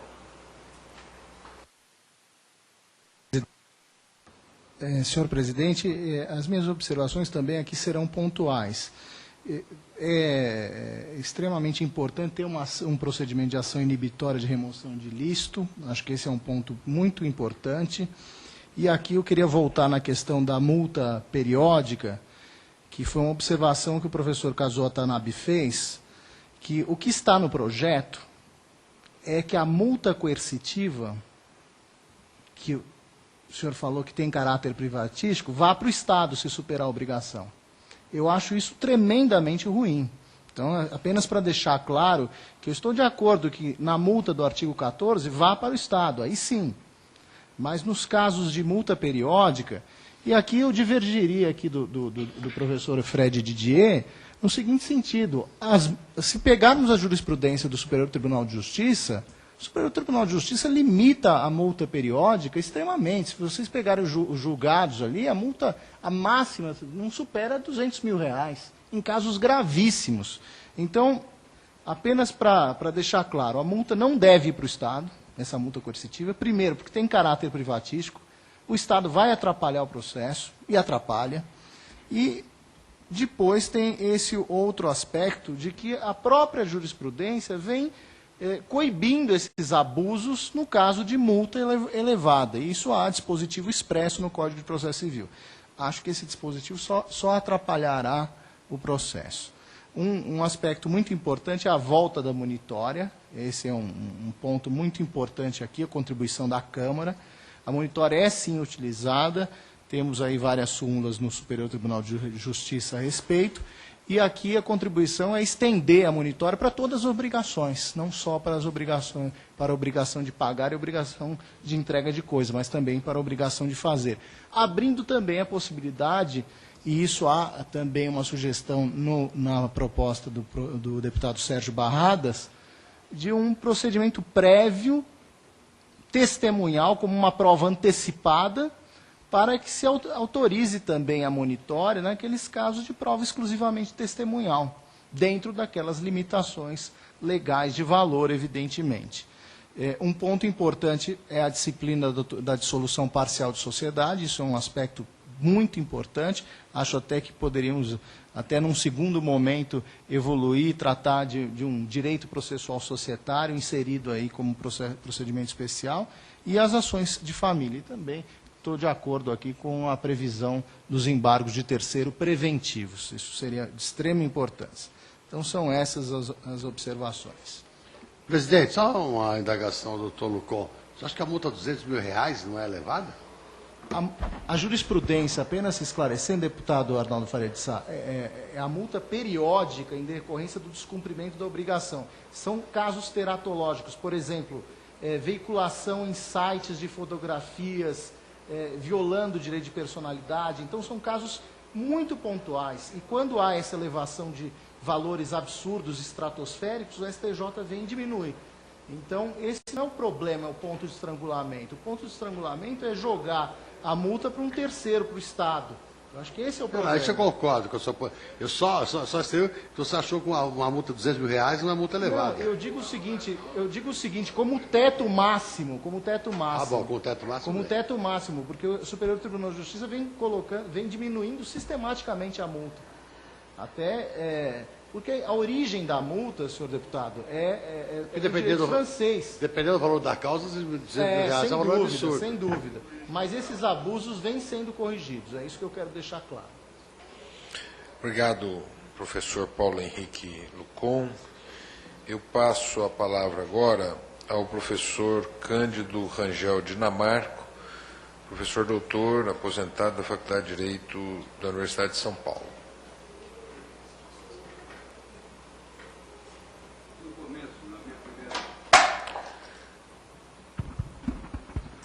Na minha primeira manifestação, eu expressei a minha curiosidade pelo que estava por ser feito aqui, uma vez que é a primeira vez que eu venho participar, não sei como têm sido os eventos anteriores. Mas eu sinto que, pelo que eu ouvi hoje, eu já comecei a entrar um pouco na mecânica das coisas, inclusive quanto às propostas que foram feitas aqui, algumas delas contam com a minha concordância, outras não. Não é o caso de eu me manifestar agora, porque não seria útil para o grupo. Eu quero apenas indicar, como eu fiz a primeira vez, algumas ideias fundamentais que têm me preocupado no tocante agora ao tema dos procedimentos especiais. Eu acho que a mais pragmática de todas elas é a revogação em bloco do Código de Processo Civil, que é claro, tem que ser feita, mas que implica revogação daqueles capítulos do Código de Processo Civil de 1939 que estão mantidos pelo artigo 1218. Quer dizer, quando o Código de Processo Civil for revogado, o seu artigo 1218 faz parte dele, e é ele que mantinha em vigor aquele do Código de 1939, eles vão embora. Seria muito simples, seria suficiente o que está no parágrafo 3º aqui do artigo 1060 do projeto, dizer que se endereça tudo ao procedimento comum, então ordinariza-se o procedimento, não precisa mais daquele de 1939. Mas uma coisa que eu não sei resolver, eu estou me propondo a elaborar um estudo, que eu acho que é indispensável, é o seguinte: aqueles capítulos do Código de 39 não contêm só procedimento. Ele contém regras de legitimidade, regras de pressuposto de direito material, que em algum lugar precisam estar escritas. Eu pergunto, convém o Código escrevê-las, ou convém nós tomarmos iniciativa de sugerir uma lei especial, muito mais de direito material do que de processo, para resolver isso? É uma das coisas a respeito das quais eu me proponho a pensar, não tenho proposta nenhuma, tenho só, por enquanto, a preocupação. Outra coisa é o seguinte: a gente compara os códigos, o Código Brasileiro, tanto o atual, como o anterior, como o projeto agora, com legislações europeias. Nós vemos que nós temos uma prática antiquada de dar nome à ação. Ação de uso capião, ação de consignação e pagamento, ação de prestação de contas. Isso são procedimentos, não são ações. Eu também me proponho a pensar, nessa minha inserção agora nova, né, nesse trabalho, pensar em alguma sugestão a ser feita no tocante a essa terminologia, para ficar pelo menos mais adequada. Tenho também preocupação com o excesso de procedimentos. Eu dou um exemplo. A que ficou reduzido, depois das reformas, a ação de uso capião? Ficou reduzido a uma determinação dos documentos que devem acompanhar a petição inicial, ou seja, precisa identificar o imóvel. Isso é fácil de entender, que mesmo pelo procedimento ordinário, que esse procedimento é ordinário, mesmo sem essa disposição, quem for propor uma ação de uso capião precisa descrever o imóvel, porque é inerente ao que ele quer, está mal especificada a petição inicial, se não contiver isso. Então, esse é apenas um exemplo que eu dou de um procedimento, de uma sessão absolutamente desnecessária a respeito de um procedimento onde simplesmente se faz essa exigência para depois cair